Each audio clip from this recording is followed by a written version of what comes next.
We've got wire issues. Yeah. Jeez. Yeah, this one is just not sticking in there. Where's Patrick Norton when you need him? We need Patrick Norton's Leatherman and some borrowed duct tape.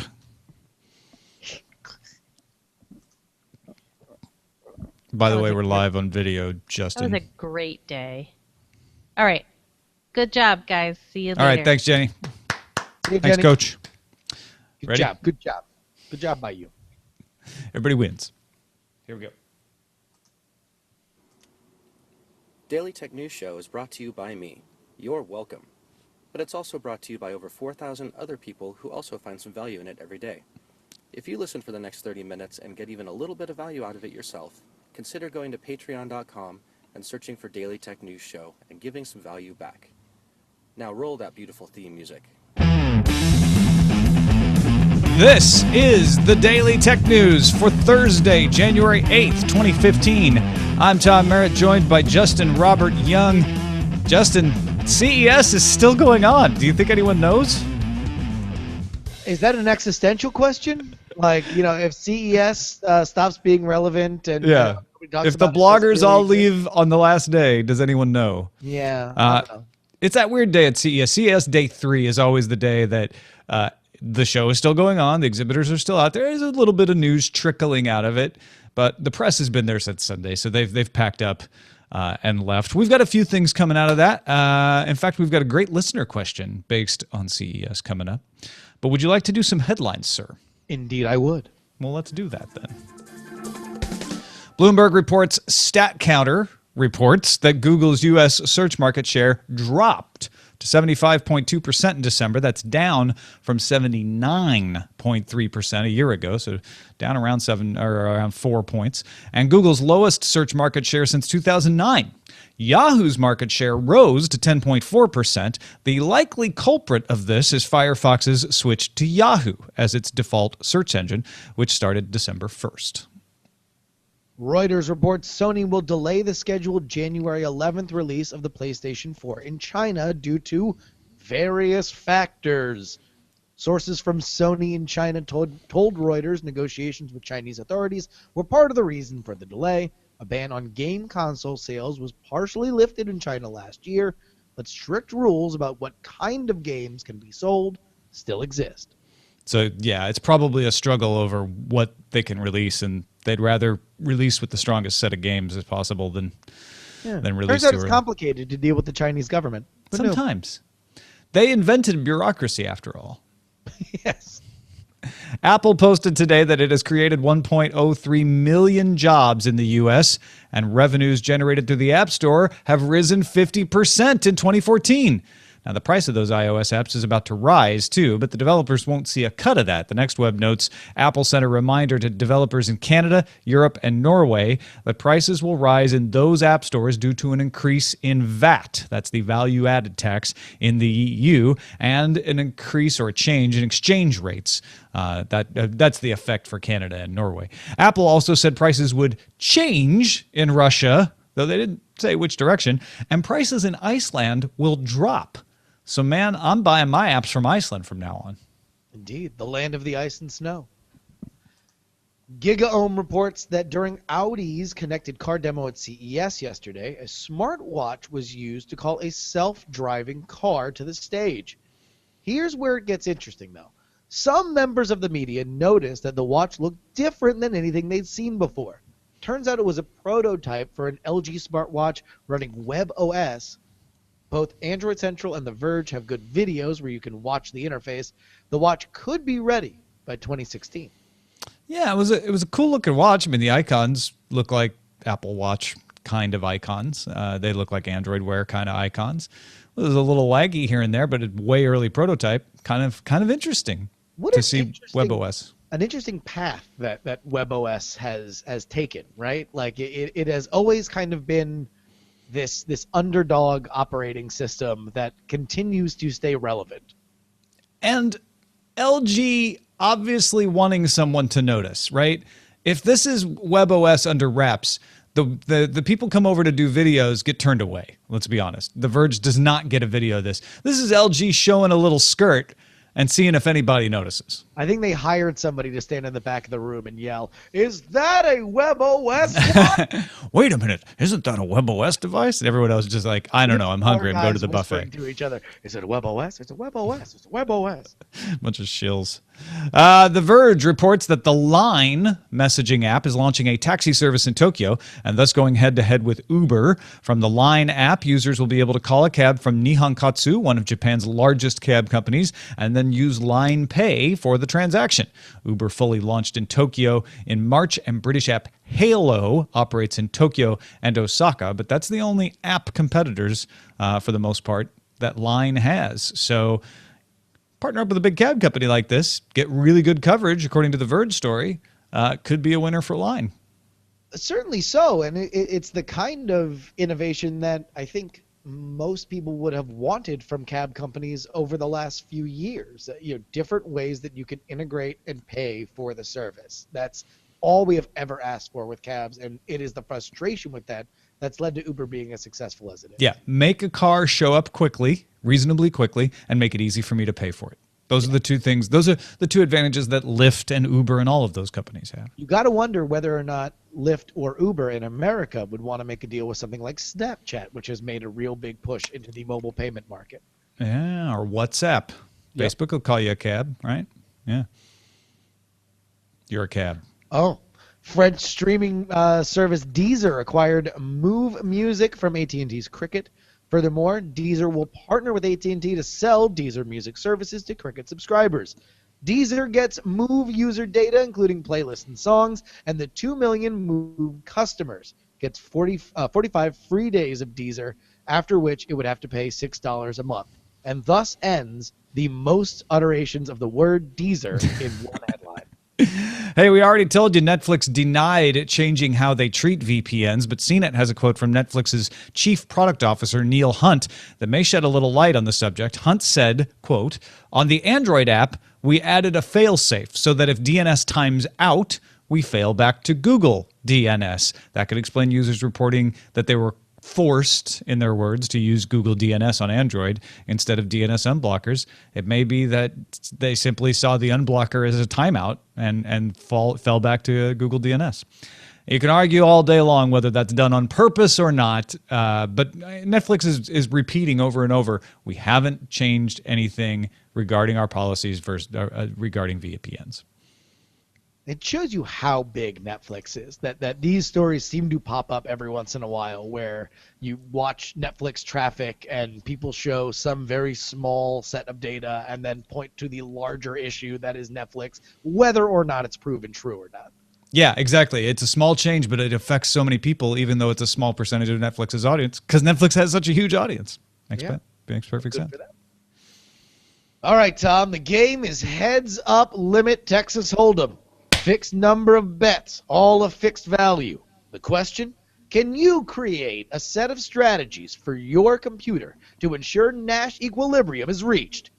We're talking game theory here, partner, and Neil Birch, a PhD student in computer science at the University of Alberta in Canada, and his co-authors have the answer in a paper published in the January 8th Journal of Science.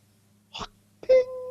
The algorithm, named CFR Plus by its creators, uses an improv version of a technique called counterfactual regret minimalization. It also uses 262 terabytes of storage space. So it may be hard to sneak into the casino under your bolo tie. Is that a 262 terabyte Beowulf cluster under your shirt, sir? I'm sorry, we can't allow you in here. Or are you just happy to see me? Yeah. Torrent Freak reports that an organization called Takedown Piracy, acting on behalf of Wicked Pictures, sent Google a search result takedown notice for thousands of URLs. This in itself would not be big news, but among the URLs it targeted were open source GitHub projects from Facebook, Netflix, and Yahoo.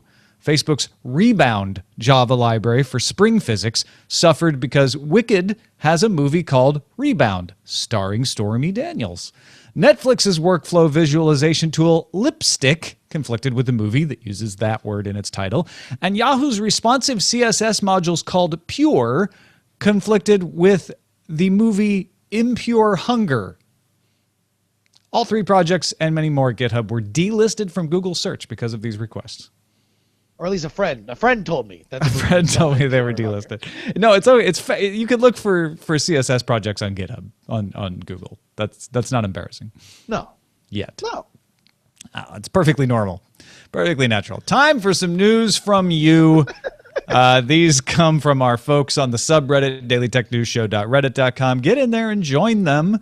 The more people who get in there and express whether they want to have a story discussed on the show or not, the better the show gets. And we always highlight a few of them. These aren't the only ones. They're not even necessarily the best votes. They're just ones I like to call out. TVZ got pointed out the Ars Technica story that gives us a little more about what Tom Wheeler, chairman of the US FCC, had to say at CES yesterday. Now, we told you he had set a date of February 26th for a vote on open internet guidelines. He said a lot more than just that, though, talking extensively to CEA President Gary Shapiro about Title II and how it could be used to achieve no blocking, no throttling, and no paid prioritization without imposing rate regulation or discouraging investment. Wheeler thinks maybe he's cracked this. Wheeler urged listeners to look at the wireless industry to see how the FCC might enforce Title II for ISPs. He did not come out and say that Title II would be what they used, but he pretty much came right up to the line of that.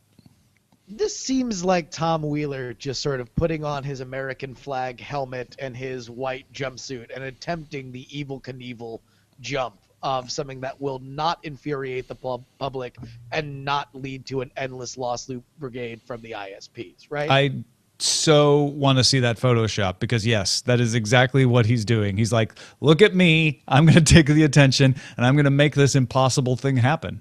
It really feels that way. At which point, I mean, are we going to let's say we, as an internet community that has paid a lot of attention to this and has very strong feelings, if we get something that is to our benefit and we like, are we going to apologize to Tom Wheeler for calling him the Great Satan over the last 6 months? Oh, no. Justin, what will happen is everyone will find out that, hey, guess what? Any regulation always has flaws, even this one. Flaws that aren't towards the people who are calling for Title II will find out, wait a minute, it means this, and then we'll start a whole new set of outrage that we can deal with, because really what we need is new legislation.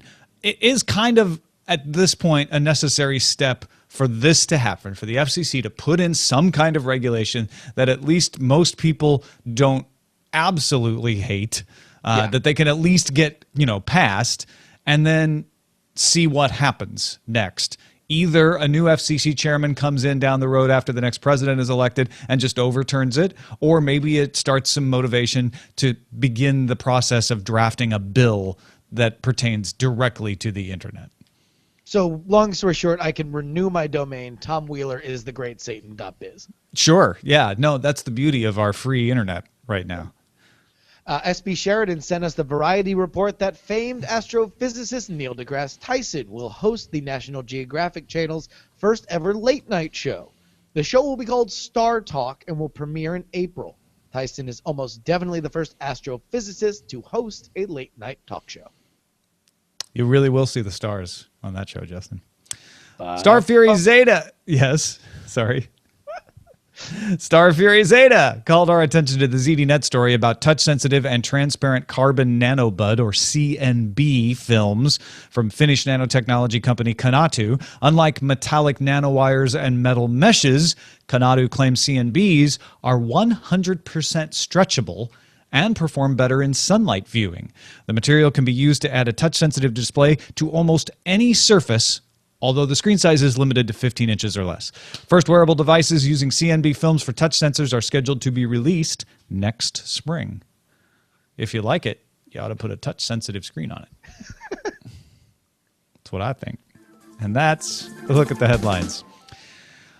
So for our main discussion story, we're going to take an email from Marlon, the guy from Trinidad. He sent this a couple of days ago in the midst of the CES whirlwind and wrote, I need an objective person like you to tell... Sorry, you're going to get me instead. I need an objective person to tell me Is Google the real winner at CES? A lot of the stories I'm seeing coming out of CES seem to have Google at the core, whether it be Android in everything, phones, tablets, computers, cars, TVs, oh my. We're also seeing news of things that reference Google or seemingly compete against them. Now, I saw a story for Google Glass competitor. There are quite a few smartwatches at the show not running Android Wear, but still letting you know it's compatible with Android phones. And I've heard a lot of people saying every year that Apple casts its shadow on CES, but I'm beginning to think it's really Google who owns the show. What do you think? Well, taking this email and then thinking about the search engine decline that we heard about in the headlines, which can be attributed to the Firefox deal change, which maybe is just a temporary effect. Maybe it's not going to last. Then looking at this column from Jess Kimball Leslie at TechCrunch comparing YouTube to AOL, basically saying YouTube's kind of been resting on its laurels. Its homepage now looks pretty much the same as it did 5 years ago. The number of video posts per person is increasing at Facebook, 75% globally and 94% in the US over the last year. And then looking at all of this pervasiveness that Marlon's talking about, Justin, is Google the Microsoft circa 1999 of today? They're dominant in market share. They're hounded for antitrust. They're over-influential in every device market. But these people are arguing they lack innovation. Just to further complicate the tech metaphors, let me also correct that the TechCrunch article said that YouTube was Yahoo, not AOL. But the point, I think, remains. You know what? You're right. The headline says Yahoo. She later throws in AOL and GeoCities as well, and that was my mistake. Apologies for that.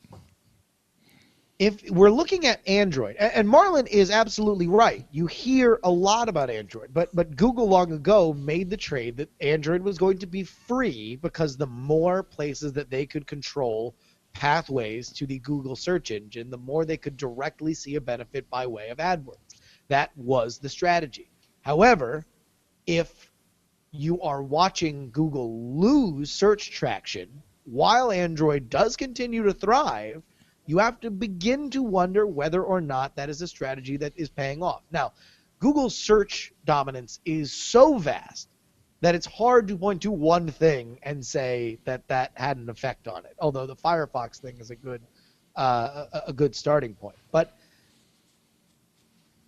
I mean, I guess if we are to say that Google is at a point where it's hard for them to secure a strong win, what would we consider a gigantic win for Google? Well, that's the question, right? I mean, Google's at 93% market share in Europe. Every day Google wakes up, it wins. Yeah. Right? Google has 66.44% worldwide. Second is Baidu, which essentially owns all of China. If Google was in China, that 66.44% would be much bigger. It'd probably be about at least 76%.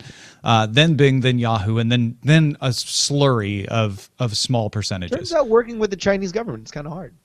Even if search, well, okay, I'm tempted to say, even if search starts to decline for Google, they've still got Android. Android, according to IDC in Q3 2014, 84.4% market share. However, the whole premise of Android is it makes people use the internet more, which makes people search more, which means we sell more ads. So the question is, can Google, as an ad-selling company, continue to succeed when search, when and if search goes away? Danny Sullivan at Search Engine Land says this is a blip. Firefox, it has a decent market share. It's around 16%. So, of course, a lot of people already use Firefox with Google. That didn't change. It's going to be a certain amount of new people suddenly downloading a new version of Firefox. Now has Yahoo. That's a blip. He even thinks it might actually Google might take back that market share eventually. People might switch the default, or they'll find other ways to increase their market share. But even then, what you said makes me think, Justin, if Google wakes up and wins, how do they stay sharp? But I guess, is there a point for Google when staying sharp means distracting from the fact that every day they wake up, they're up to their neck in golden eggs from the goose that is AdWords? If they certainly have spent a lot of money on moonshots. They certainly have diversified their interest into a large number of things that may or may not make money because they just have a lot of cash to spend. The bigger problem that you illustrated is this idea that maybe YouTube's in trouble. YouTube has always been the crown jewel acquisition for Google. I mean, it would on its own be a gigantic company if it had never been acquired by Google. Although it would probably have gone a far different path considering the legal trouble it was in at the point that it got acquired. If this Yahoo thing, if YouTube is indeed at a tipping point, and we are looking at Facebook, which is about to launch, get more aggressive about its video competitiveness. You have other places like Vessel that are trying to, at the very least, siphon off YouTube creators to offer a window of exclusivity on a platform that's not YouTube. Could we be seeing in 5 years, is YouTube the all-encompassing video destination that it is today? That would be a bigger seismic shift than something like Google's search dominance fluctuating by a few percentage points. Like you mentioned, Facebook posted a page called What the Shift to Video Means for Creators, advising creators of video on how to post the best videos for Facebook, including an example from Taylor Swift. And their recommendations are all be yourself, be normal, unedited, short, remember where the context of where these things are going to show up. All great advice. And what Jess Kimball Leslie points out in her TechCrunch article is that YouTube's spending a lot of money making big studios for its creators. Perfect time for me to disclose my wife works at one of those studios. And yet your base is not people who need big studios to make videos. Your base is people who just have started doing things in their room. And you're not necessarily serving them. Now, people at YouTube would probably dispute that, saying, well, there's other ways that we're serving them. But, most of Jess Kimball Leslie's points about YouTube are the interface doesn't help me want to watch new things on YouTube. And that's what it should be doing. It should be taking advantage of the fact that it's full of fascinating clips of things and interesting tutorials and all of this content, which is actually hard to get if you try to get it through YouTube. Which reminds me, as a bit of a side jag, if Facebook's video is to be taken seriously, we all got to admit that autoplay won, right? That autoplay for Facebook, silent autoplay video, has been a huge win for them. It doesn't seem to slow down the page. It creates compelling content that makes you sample the video a little bit before clicking on it and engaging in it. And if we're going to look at the rise in video numbers, I think it has to, at least on some level, be tied to that. Well, getting back to Marlon's question, I want to say that the differences between Google owning CES, and I don't think Google owns CES, but I totally get what he's saying, which is Google is pervasive there. They have become a thread in the fabric of CES, and you see them everywhere. The difference is Google doesn't have a show presence directly. They don't have a booth. Microsoft doesn't have a booth anymore either, by the way. And you don't see Larry Page doing keynotes the way Bill Gates used to do. Yeah. So I don't know that Google is trying to do that. This is definitely a side effect of Google's larger strategy, which is we want you to think of us when you use the internet. We want you to be using us. We want you to be using Chrome, an Android phone, a Chromebook, driving a self-driving car powered by Android. And we want all of your internet use to be using Google tools, which is the same thing that Facebook wants. And so that's the one thing where Facebook is like racing away in usership, and they're threatening Google in lots of ways with ad sales and with messaging, getting WhatsApp, with Oculus, getting the VR, with even like trying to get people to do more video. Google is already light years beyond them. And so even if they are getting old and slow, it's going to be a while before they get caught by anybody, I think. Google owns CES in the same way that flash drives and coffee own CES. They are pervasive because they work with the partners.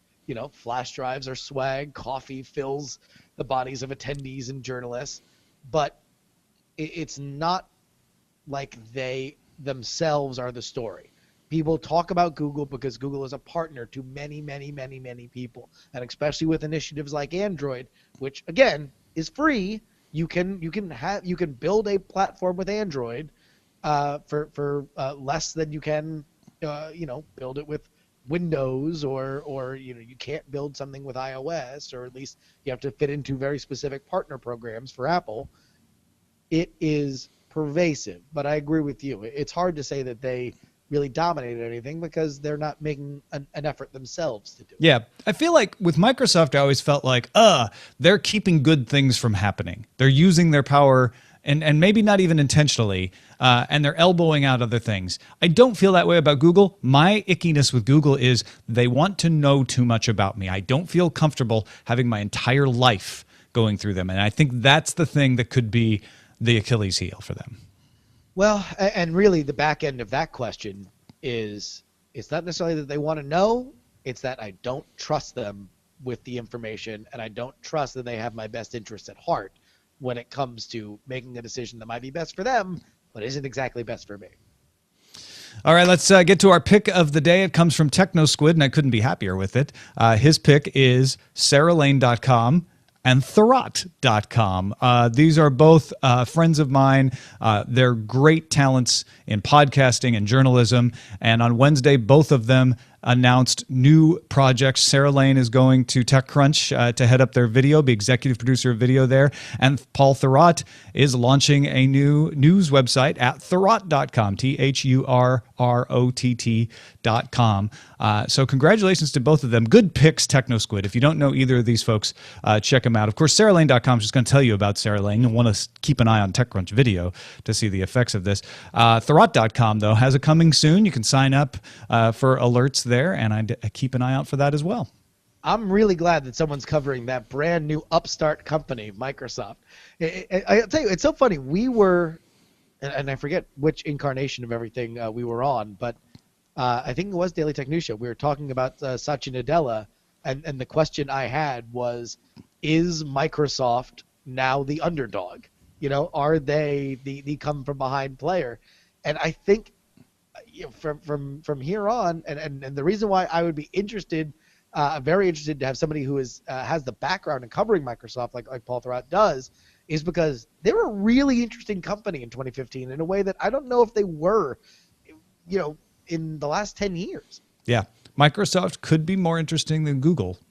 Yeah, How weird you is look at that? it. Yeah, What kind of crazy world we're living in? And Sarah Lane, I mean, we both love Sarah her. Yeah.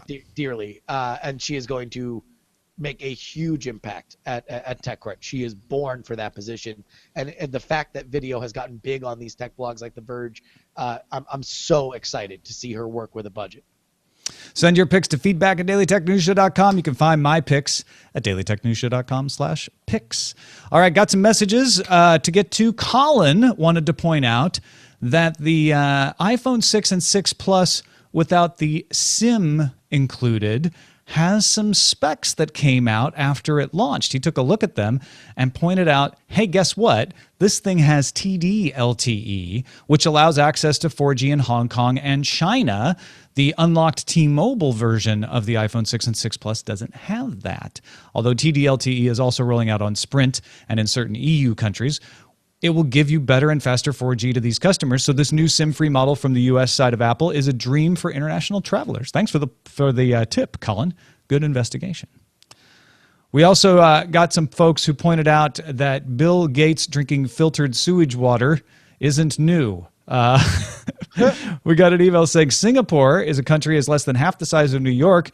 We don't have water resources to support our 5 million person population. Hence, Singapore's government has been reclaiming sewage water for drinking and industrial purposes already. It currently meets 30% of the nation's water needs.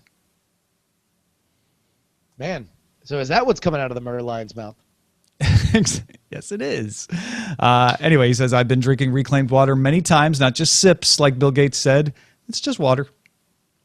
And finally, Matt writes, while I don't plan on actually buying a product with one of those pen/pencil-proof screens, I can think of a good use for one the service industry. I offer in-home computer support. I'm a happy user of Square for credit card payments, but I'm still amazed how often I hand someone my phone to have them sign the receipt and they pull out a regular pen and I have to hurriedly inform them that they need to sign with their finger. So basically, I could see a pen-proof coating being useful on an occasional or emergency basis. Another way to protect your phone from children is always good, but I don't have much interest in using it all the time. That's regarding the Lenovo, I think it's a laptop tablet hybrid that was able to use a regular ballpoint pen if you wanted to write on it, and it wouldn't leave a pen mark. It would just act like a stylus. That's amazing. I mean, I think the idea there is that the more we have screens that we care about, the more we're going to want to protect them, and the hardier we're going to need them to be, because we are animals. Because we are animals. And that is it for the show. Justin Robert Young, of course, a regular contributor on DTNS. You got any projects underway you want to let folks know about? Certainly do. I do a one-mic show on Sundays called The Jury Show. It's been going on for a couple months now. The show itself has been around for years. And I just launched it as a Patreon. So you can go to patreon.com/jury to support that. And I got some goals to kind of basically the way I'm looking at it. I already got the equipment I need. The show is pretty much me talking and reading emails, but what I could offer is more of the show itself. So if we hit certain goals, we'll always be charged weekly, but we'll just do more shows. Very nice. Good way to do that too. Thank you to our Patreon subscribers, 4,610 of them out there helping us to fund the show. And of course, thanks to our PayPal donators and our Bitcoin donators as well. DailyTechNewsShow.com/support is the place to find out all the ways that you can support the show. If you get some value for it and you want to give it a little value back in that way, right now, we're trying to get some more contributors. The idea is I've got Justin, I've got Patrick Beja, Darren Kitchens on Fridays. If we can add Veronica Belmont and Scott Johnson to that roster, we can spend more time getting experts and other people to come in and talk about specific issues, because we'll always have someone around to kick all the rest of the stuff. So if you get some value from the show, and you haven't been giving anything back, and you can. If you can't, we totally understand. And if you're already supporting the show, I mean, some of you guys have upped your donations, and we really appreciate that. But I'm talking to the folks out there. I know there's always the Wikipedia thing, like, if everyone donated whatever amount of money, Wikipedia's funding would be done. We'd like to make a personal appeal. Yeah, I'm Jimbo Wales. If everyone out there who doesn't already contribute to the show went to Patreon and gave 20 cents a month, we'd have Veronica and Scott. That's all it would take. So that's a starting five right there, folks. I'll tell you what. Me, Beja, the hack master, Darren Kitchen himself, Scott Johnson, Veronica Belmont. Roll us out on any day of the week. We're gonna do it for you. Play to all fields. So anyway, patreon.com/acedetect if you can help us out. Don't forget, you can have a voice in what stories we cover at our subreddit, dailytechnewsshow.reddit.com. You can email us, feedback@dailytechnewsshow.com. Give us a call, leave us a voicemail, 51259-DAILY. Our show's live at 4:30 Eastern, 1:30 Pacific at alphageekradio.com Monday through Friday. And our website is dailytechnewsshow.com. We'll be back tomorrow with Darren Kitchen and our first Len Peralta Art Prov of the year. Talk to you then.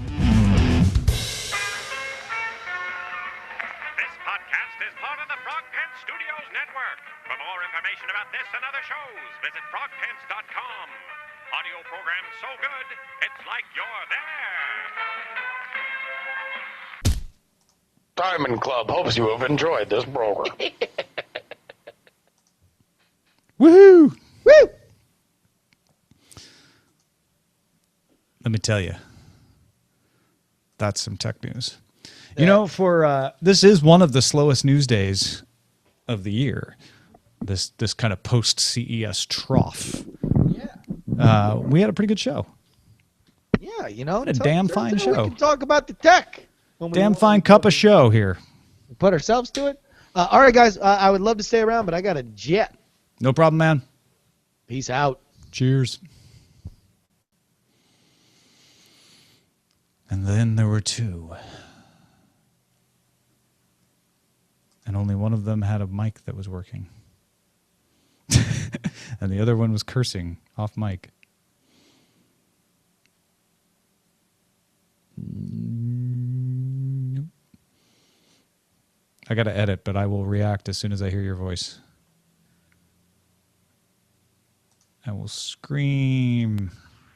About them apples. I hear that. Yes, that's your Yeah, laptop that's because I mic. took the microphone away.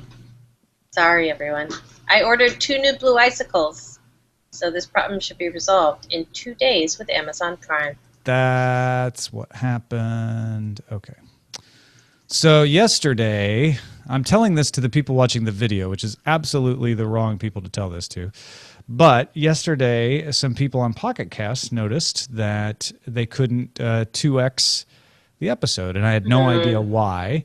The only thing I could finally come up with is that I had put some voicemails in at the end. And I think what happened is that the voicemails were recorded at a different kilohertz rate. And so I accidentally made them the default kilohertz, which would have changed the kilohertz for the entire MP3, which would have messed with its ability to be 2x'd. So, and when I was looking at the thing now, I did notice that yes, indeed, one of the tracks was 48 and the other was 44.1, and there should all be 44.1. So, I will make sure that we are all a happy 44.1 today. And apologies to Pocket Casts. The guys at Shifty Jelly are great, though. They were stepping in saying, well, we'll look on our end, see if there's anything weird. Not you guys. So, all right. Should be good today. And again, all of you guys on video are like, I don't know, whatever. I don't know, it doesn't bother me. I'm watching it on YouTube. Titles. Why are you making me use Flash? By the way, we don't make anyone use Flash on YouTube. I don't know why somebody is having that issue, but that's not how we do it. Titles. Yeah, what do we got? I think I just stunned poor Ken from Chicago with my ability to curse on will in print. In print? Yeah. He said, Jenny doesn't curse. And I answered that. Oh, only I can. That's like a challenge. I know. Oh, really? Really? Let me display these items for your interest. Okay. Title 2, round 2. Was Title 2, round 2. Okay. Oh, I get it. That's the title. Right. Yeah. Then there's Yoo-hoo, spelled Y-O-U-H-O-O, which actually I kind of like because it's oblique. And it's like, Yoo-hoo, over here, it's another browser. Not a browser, search engine. I have no words today. And then there was...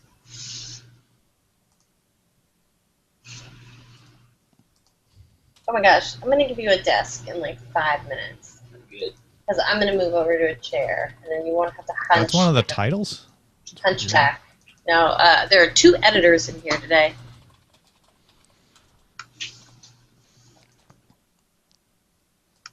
Any more titles? Oh yeah, title. I'm getting easily distracted like a cat with a string. I was so tired.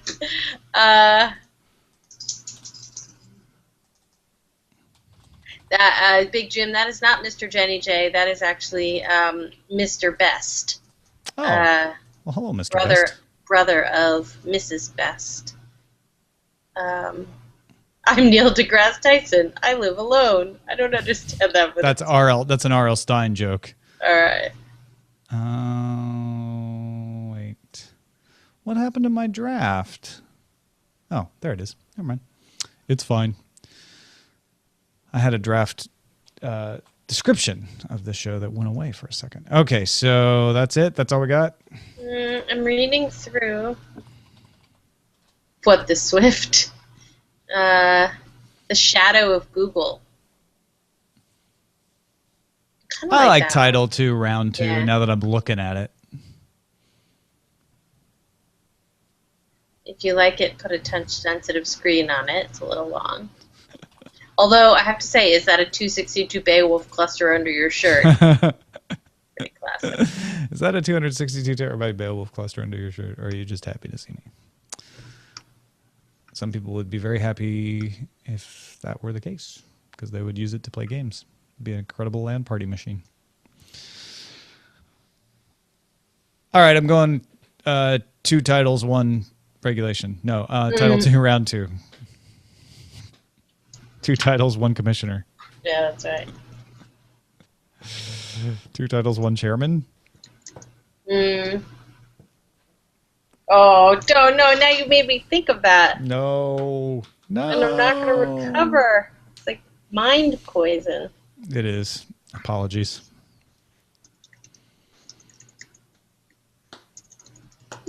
Neil deGrasse Tyson, I live alone. That is so not. That's not okay. He's not R.L. Stein. Barely okay for the R.L. Stein jokes. Single fingers. Oh, the single fingers. Got it. WebOS shills. I'm just looking at them now. Oh, the votes are piling up.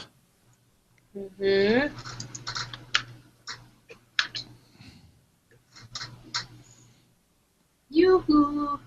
No, Big Jim. No. No.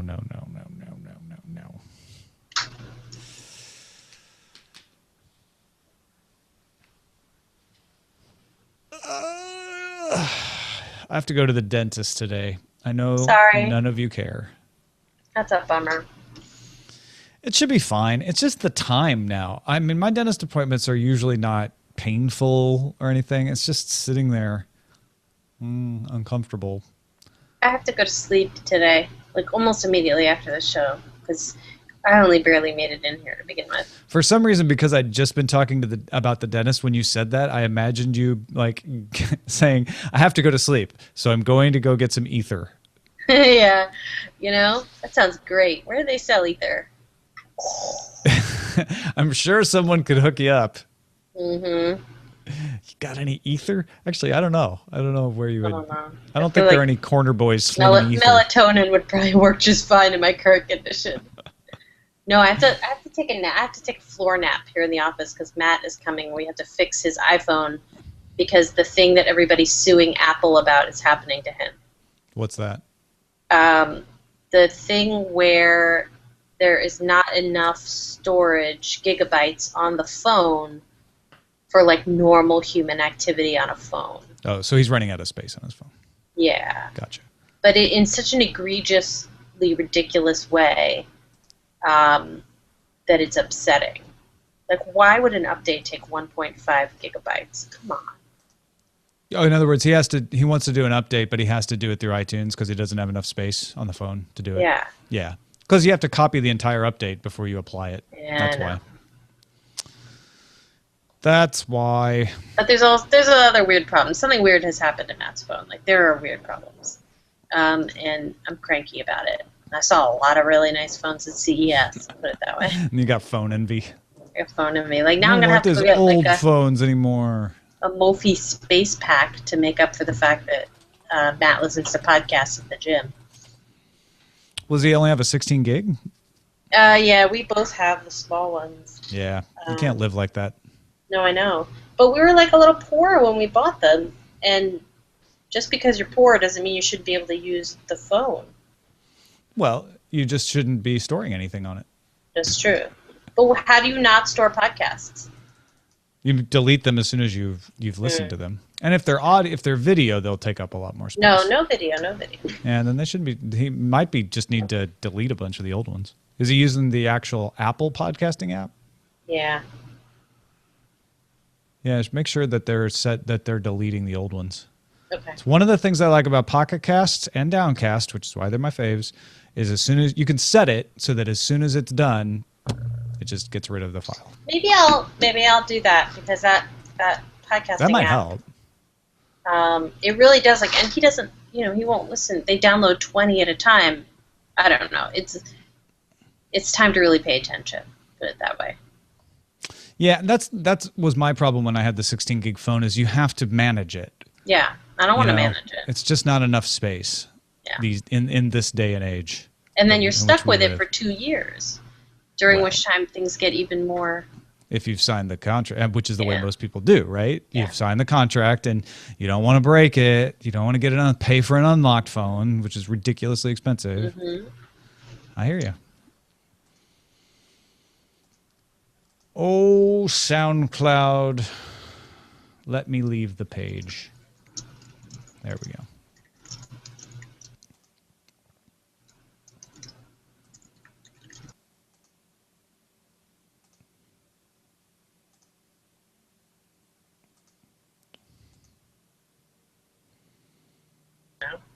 All right, so got that. Got it. Roger. Roger, over. We're not very interesting today, people. I don't know why you're still watching. Don't you have I made it home. Don't you have something you need to be doing? I made it home in not record time, unfortunately, because of nobody was on the road, but that's what everybody does, construction. So that was a bummer. So there were many John Williams soundtracks played. Oh, well. To try to keep me awake in the desert. That's better. That, I know that doesn't fix everything, but no, but it certainly keeps you awake. Yeah. That and who boom, else was a big one? boom, boom, boom, boom. Who else was a good one? I was listening to the Rudy soundtrack and almost drove off the road crying, and I was like, I shouldn't probably listen to the Rudy soundtrack anymore. Man, that's powerful music. It's Jerry Goldsmith. It's like super powerful music. And also it just reminds you, like, the moment you hear the soundtrack to the movie Rudy, you remember the final scene in the movie Rudy, and it's just like, waterworks. Well, that's why soundtracks are so awesome, because they bring back the feeling of the movie that you watched. This brought back the feeling, which was sobbing. It was awesome.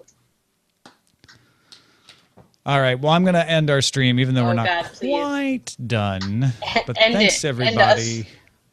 Goodbye. We'll be back tomorrow, though. 6th show of the week.